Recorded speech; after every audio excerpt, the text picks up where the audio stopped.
Welcome to the Fiscal Physical Podcast. Join us each week as we sit down with the founder of Alchemy Wealth Management and author of Your Fiscal Physical, Ryan Nelson. Tune in to gain valuable insights and practical tips as we simplify complex financial concepts into digestible lessons.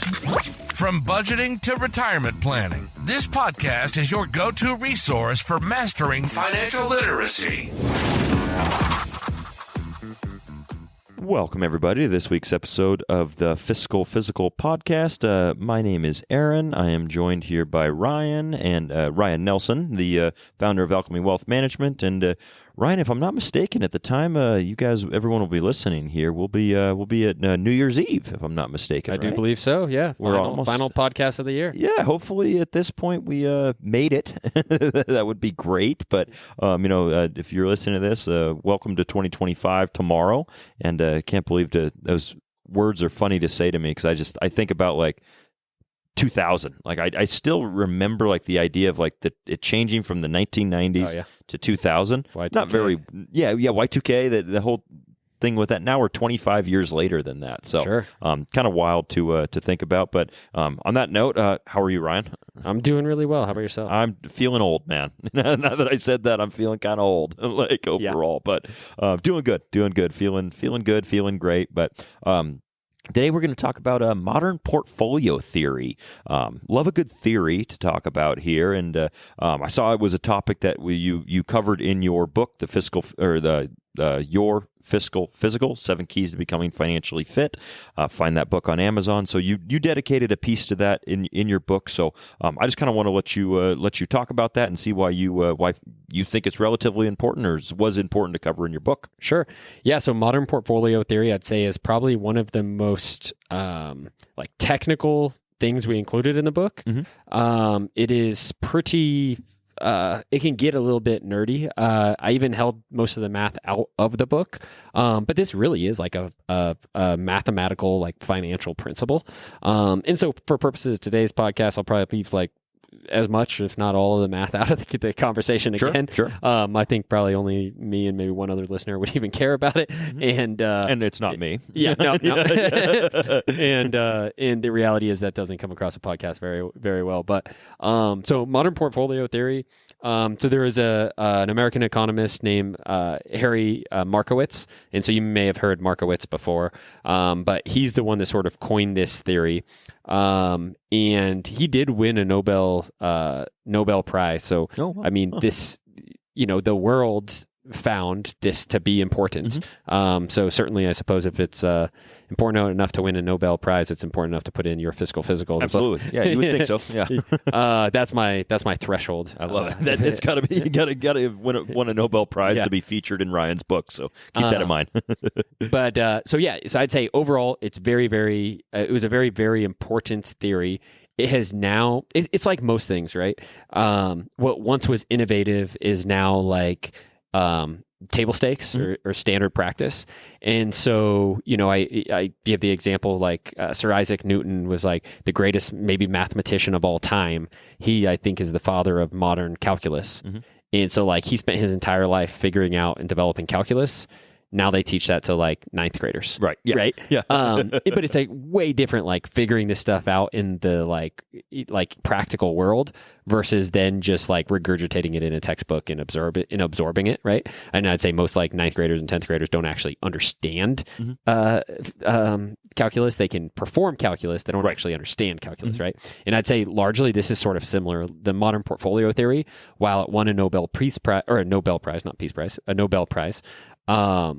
it is now commonplace in probably almost every financial advisor, the way we build portfolios. And I'd say probably still a lot of people don't actually necessarily understand it, but they can practice it, if that makes sense. Yes. So incredibly important.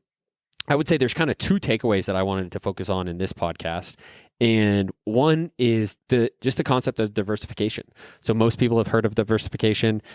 We've probably done a podcast. Yeah, probably covered it several times. If not, we can't. Yeah, exactly. But probably should. Yeah. But diversification, it's really how you can reduce risk in a portfolio. And what's fascinating to me is I could take an investment that's let's just call it on a scale from 0 to 100 or 0 to 10. 10 being risky, 0 being not risky. Mm-hmm. This is an arbitrary scale that I'm just making up for this conversation. But let's say I take an investment that's a 6 on that scale. So 5 is neutral, 0 is no risk, 5 is like, medium risk, 10 is risky. So I take a one that's a 6, just above medium risk. Okay. And I add an investment that's, say, a risk score of 8. What do you think the risk of that portfolio would be? High, I guess. Yeah. So if I add a 6 and an 8, what do you think it would be? 7? Yeah, 7, I think that's exactly the way most people would think about it. Right? I was like, am I overthinking So if you put half of your money in a 6 risk, and half of your money in an 8 risk, it'd be natural to assume you'd be at a 7 risk. Mm-hmm. What this theory helps us figure out is, in a lot of cases, in a properly diversified portfolio, you could actually take a 6. So take an investment that's a 6 on this risk scale, add an investment that's an 8 on this risk scale, and overall, those two investments combined in a portfolio could be a 4 overall. Ooh. So you're increasing your level of return by reducing your overall level of risk through diversification. So that's the beauty of a diversification, and that's how it reduces your overall risk. So it's taking non-correlated assets and lumping them together, and then as a collection, those assets could take on a lower amount of risk than any one investment on its own. And so that is sort of the nuts and bolts of this theory, or at least a piece of this theory. Right. This theory is kind of complex, but that's the nuts and bolts of a piece of this theory. And again, one of the pieces I wanted to hammer on today.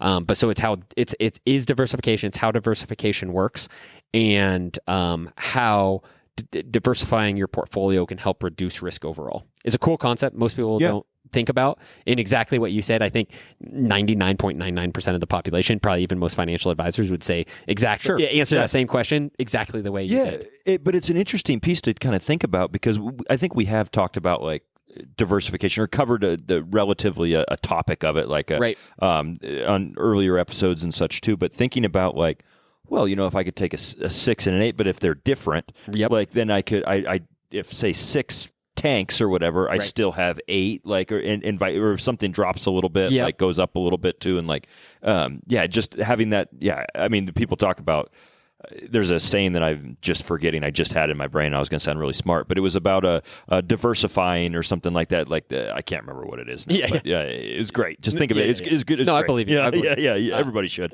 But why don't we pass it back over to me then? Go ahead. How about you talk for a while? But now I forgot what I was going to say. We're hitting our stride here. Yeah. No, but so what I was going to say is in another way to kind of think about this is in sort of the light of diversification, is if that 6 risk company, so let's say I took one stock and it was a 6 risk, and let's just make up that was Apple Computers. Sure. And then the 8 risk company was like Dell Computers. Mm-hmm. And I combine those two in a portfolio, it's probably not going to make the overall risk of the portfolio a 4.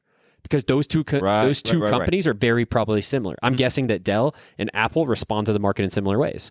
When computer companies are booming, they're both going to be booming. When something happens that hampers computer companies, maybe it hampers both of them at the same time, right? So they're probably responding to the market similarly. We would say that those two companies are correlated. Right. And if you could find something where there's two companies that are uncorrelated, so let's say the 6 company was Apple, but now the company we add to it, the 8 company, is like, who knows, a healthcare company. Right. Well, maybe those two companies have no correlation, and they don't respond to the market. They're completely different things dictate whether a tech company goes up and a healthcare company goes up. So in this example, if those two companies were uncorrelated or maybe negatively correlated, then it would be possible when you combine those together, the overall risk of the portfolio is declined. So it's not true of all things. You can't just take any two stocks or any two companies and combine them and get lower risk. It would be building the portfolio properly, using modern portfolio theory, and building it properly with properly correlating stocks to come out with a portfolio that then is less risky than the collection than each individual. Awesome. Which is kind of interesting, I think. Really interesting. Yeah, like this is really neat. And it is just kind of mind blowing to think I can own a company, add an even more risky investment to it. Yeah. and the net result is less risk. Because of diversification. It just feels counterintuitive, almost. It's super counterintuitive. Yeah, but really cool to think about that. Yep. It gives you, I guess, a wide variety of options too. Right. Because if you're like, just in general, if I'm just like, oh, like I have an 8 or whatever, a company that's an 8, I'm like, well, I don't want another 8 like that is. But if I'm going to go with a 4, but it's like, well, you could technically, if you're looking at it, like once again, I'm just spitballing numbers here, but if it was like, in a uncorrelated, I get another 8, it could drop me down to like a 6 or something like that. Just knowing that like it's not. Anyway, kind of blowing my mind as far as that goes. So it is interesting because I'll see a lot of people come in, with an investment account that they had been managing, and maybe they own 20 stocks. So they say, I'm a diversified, and it's like, well, you own different companies. Right. You're not necessarily diversified. Those are two different things. Just owning multiple companies does not necessarily mean you're diversified, right? At least in this sense. And so, most people on the streets aren't going to have even heard of modern portfolio theory, let alone implementing it into their portfolios they build, right? Right. Totally. So again, it's just a great reminder, like, just because you own 20 companies doesn't mean, you do have some level of diversification, certainly more diversification than owning one, but it's not necessarily the same level of diversification as somebody else who also has 20 companies, but applied modern portfolio theory to it and is invested in like the 20 more appropriate companies. Yep. So something to think about. Yeah, absolutely. Yeah, something to chew on there for sure, just in general. But the other thing, so that's diversification. The other thing I was going to touch on real quick is something called the efficient frontier. And so as you start building all these portfolios, you'll find for any given level of risk, there's a certain kind of a cap on the amount of return you would get there. And so it's what we call the efficient frontier. So if you were to look at a chart with risk along the bottom, what we call the x-axis, and returns along the y, the axis on the left-hand side, the up and down axis, there'd be like a line more or less going up and to the right. So just a kind of a growth line, right? Like what you'd kind of picture the stock market doing on a good day, up and to the right, right? And that chart shows you sort of as you go over to the right, you take more risk, but you'd go up higher, so you'd be getting more return. So higher risk, higher return, lower risk, lower return. And now this is portfolios getting graphed onto this chart, not just individual stocks. But what we call is like that line itself to be the efficient frontier.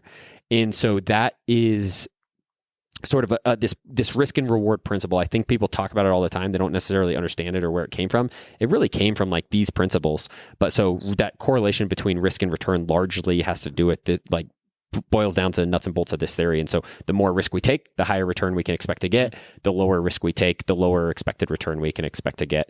And there's sort of, I like to say, no free lunch out there. You can't just take a little tiny amount of risk and get these mega big returns. Right.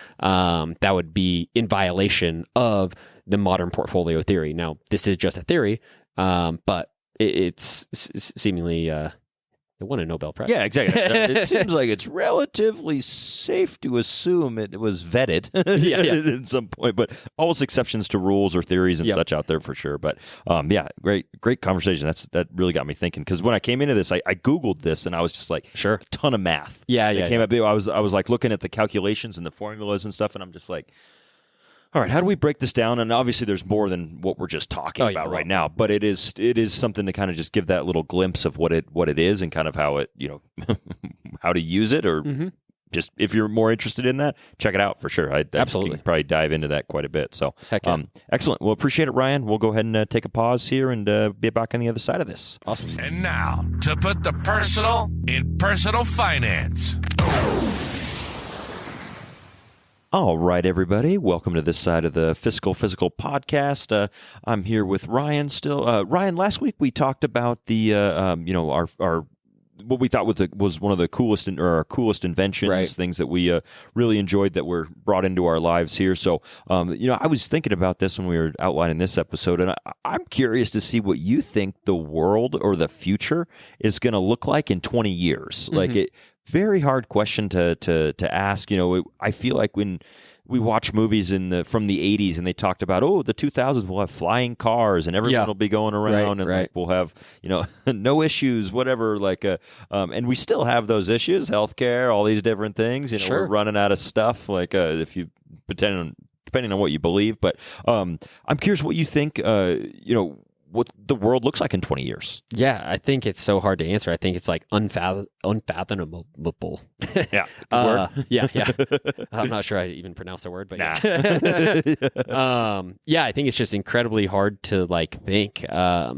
And you know, we mentioned last week about how, I mean, the internet is only, I mean, the internet as we sort of know it, again, public or like personal computers, what I think they first started getting sold maybe or popularized around the mid 90s. Right. Yep. And so now we're knocking on 2025 here. But so 20 years ago, the internet wasn't like just was getting birthed to like the general population. Now we have it, you know, then we had it on big computers, then smaller computers, then phones. And like now, like the rate of improvement is just exponential.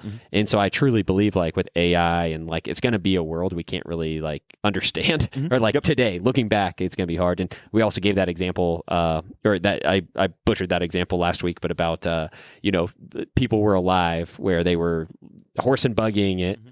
And then they were there for the development of the car and then there for landing on the moon. Right. Yeah. And that all happened within what we said a 60-year window or something. So lots of people lived through that 60-year window. Right. And so I think the same is true. Like people who are living in a horse and buggy probably never expected landing on the moon. And you know, it's just mind blowing. Yeah. Oh yeah. So I love this saying. What it's I'll butcher this saying too, but I love butchering sayings. Yeah, it's you're a butcher. Yeah, it's something to the extent of like you always overestimate what you can achieve in a single year and underestimate what you can achieve in a decade. And so the same is true for this. Like most of us think like you said, we're gonna have like flying cars next year, or like all these things are gonna happen like kind of soon. But then like nobody like acknowledges like how much progress we'll get over the next 20 years. And so I think maybe the craziest thing we'll see is like, or like what I'm most interested to see is transportation and like how that's going to improve. I love traveling. Yes. I hate the act of travel. Traveling. So yeah, I'm curious to see like Elon Musk's Hyperloop thing, like what's going on with that? Does it get developed? Does it take mainstay? Does it like, are there improvements off of that? Like what do autonomous vehicles look like? Are they flying? Are they driving? Are they underground? Just how like that all improves. And space travel, you know, 20 years from now, are we sending people to Mars? What's that look like? Are we going to the moon recreationally now? I mean, it seems like that's already kind of happening for the super rich. But yeah, I don't know. Yeah, it's so hard to imagine what it is, and you mentioned the self-driving cars, if you will. And so I was in San Francisco a while ago, and we took I don't think it was a special app or whatever for it, and it was literally. We get in, my buddy's like, oh, you're going to be mind blown by this. Oh, yeah. I get in the front seat. What was this called? I can't remember the name of what it was. It was like a special app that he had for it. I remember literally right after this podcast. But of course. We pop into he's like, you want to sit in the front? I was like, sure. So I pop into the front seat and I look over and there's no driver. Right. There is literally just a steering wheel. And I'm just like, whoa, like what's going on here? He's like, oh, dude, you're going to be, and I at the time I was a little intoxicated. So I was like, this is so cool. Whoa. And then I went through the different stages of like, this is really scary. Whoa, we're going to drive into the ocean kind of thing. Like, and we drove across like the Bay Bridge or whatever. And it was just like, this is insane that this is where we're coming. Cool. And it was so cool. Smooth, safe, had no issues whatsoever. Honestly, it probably drove better than me. Like in general, it didn't speed. It did like these different things. So it was really cool to see that that's something that we have and see. So I just think about, okay, 20 years down the road with the developments in artificial intelligence, or what are we going to be looking at? Like, am I going to have to drive? Am I just going to have to just pop in my car and be like, I can, sit in my front seat and like something drives me around or whatever. So I didn't really answer this question, and I don't know how to answer this question. Nor did I. But we can just move on. I think that hopefully in 20 years, like I'm very excited to see where we're at. Sure. Like I guess that like it'll be super fun. Nervous, but I'm also like excited to see the advancements that we're going to have in medicine in these different areas and what the world's going to look like. So it'll be neat to think about that at that point. My son will be like 21 years old, and I'm just like, whoa, like, you better be paying into my Social Security at that point. So. Put it to work early. Exactly. We got a lot of Social Security benefits we got to take out. Yes, we do. But awesome. Appreciate it, Ryan. As always, we'll go ahead and end here. Thanks everyone for checking this episode out. Hopefully you guys learned something, or at least got the brain a working for sure. So Ryan, any final thoughts? Yeah, happy New Year's to everybody, and as always, stay the course. Thank you for joining us for the Fiscal Physical Podcast. Until next time, happy listening, and as always, stay the course. If you have a question or topic suggestions, please email us at podcast@alchemywealth.com. If you enjoyed today's discussion, subscribe to the podcast to ensure you never miss an episode, and consider leaving us a rating and review on your favorite platform. This helps other listeners like you find the show. For more resources, you can visit Alchemy Wealth Management's website at www.alchemywealth.com or find your Fiscal Physical, the book, on Amazon. We'd be remiss if we didn't mention that personal finance is just that, personal. Please don't take anything we say as advice. The preceding content is for informational and entertainment purposes only. It's not an offer or a solicitation, nor should it be construed or relied upon for tax, legal, or investment advice. It doesn't consider your personal financial situation or objectives and may not be suitable for you.